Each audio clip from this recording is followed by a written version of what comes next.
Hi there, ladies and gentlemen, Ricardo here back again, and today to report on the Age of Aries, the Ram. In advance, I would like to say that Aries is a sign of fire, positive polarity, and cardinal quality. Fire similar to Sagittarius and Leo as well. Having been the years of 2300 before and 150 after Christ, yes, for the very first time crossing the line. The Age of Aries is the age of the Spartans. So, being the first in the zodiacal sequence, Aries tends to represent a cry for identity, such as a newborn baby. Like the iron is the metal governed by this sign in particular, and in that era, metallurgy and the use of weapons in many wars begin to be used and developed. So Aries is ruled by the planet Mars, which in mythology is the god of wars. So courage and leadership actually characterize this period.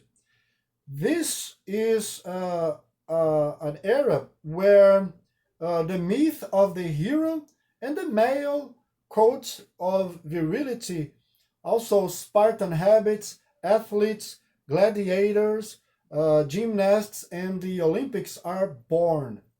Finally emerge to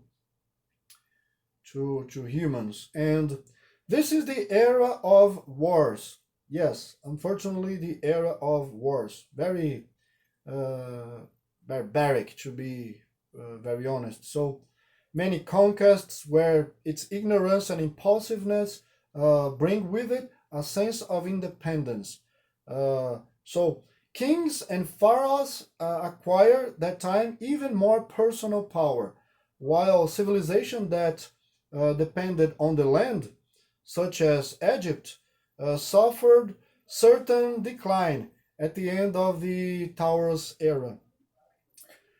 Um, while the Age of Taurus brought prosperity to various empires with an economy based on agriculture, the Age of Aries brought dominance of metal and great war machines, which brought chaos and instability due to barbaric invasions that marked the passage from the Age of Taurus to Aries. So, um, the fertile lands of the Middle East, also the Mediterranean, as well as China, India, were invaded by barbaric people from the north, who subdued great empires like the Egyptian one, and this was enabled mainly by military superiority.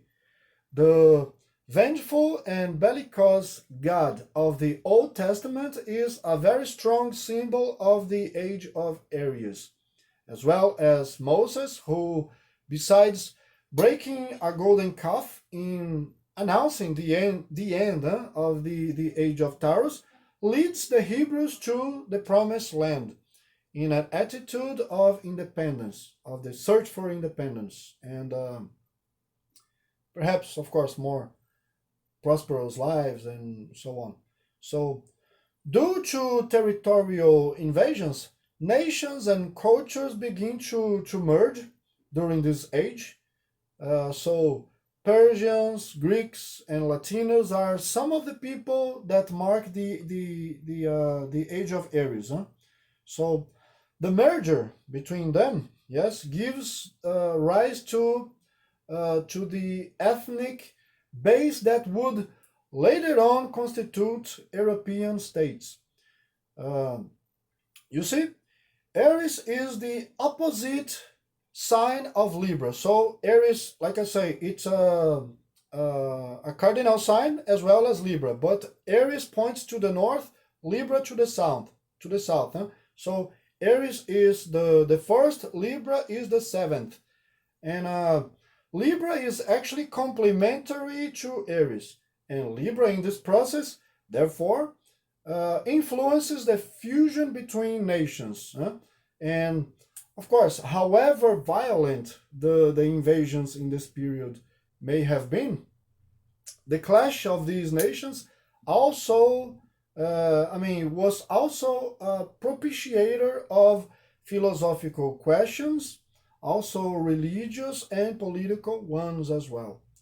Roman law, Confucianism, and Buddhism, which is a doctrine that preaches the middle way, yes, maybe in the search for balance and justice, are simply clear examples of this Libran influence to the Aryan age.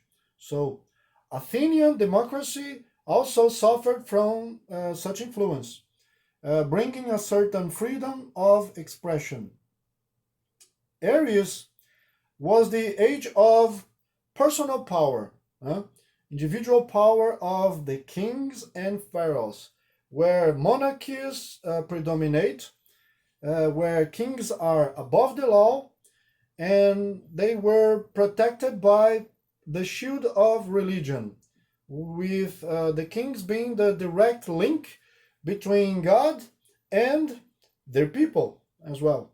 So, in the age of Aries, the sun, which is the maximum symbol of fire, was worshipped by several primitive religions.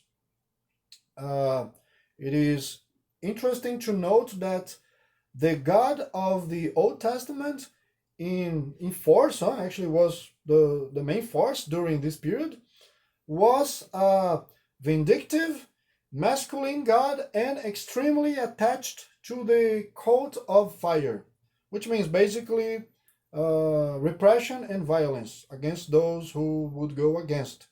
So, in this era, new people began to dominate the world scenario. Jews, Romans, and the Greeks, among others. Um, power, power had always been centered, right? Based in the Middle East. But as the age of Aries comes to an end, the West begins to gain strength. Yes, the West, I mean European side of the world. So, with Greek education, Alexander set out a campaign of conquests that constituted the great Hellenistic Empire. And I'm talking about Alexander the Great. And as we approach the end of the Aryan Age, a slow displacement, yes, that, a slow displacement of the axis of power begins to occur from the east to the west. And Alexander the Great unified several Asian regions under his empire, mixing local culture with Greek culture. Well, uh, once again, ladies and gentlemen, I would like to thank you very much for listening. I think this one was a little bit longer than the others. And I will stay here for today. And very soon I will talk about the Pisces era. So until then, hope I'll see you again. Yes? So bye bye. Next time.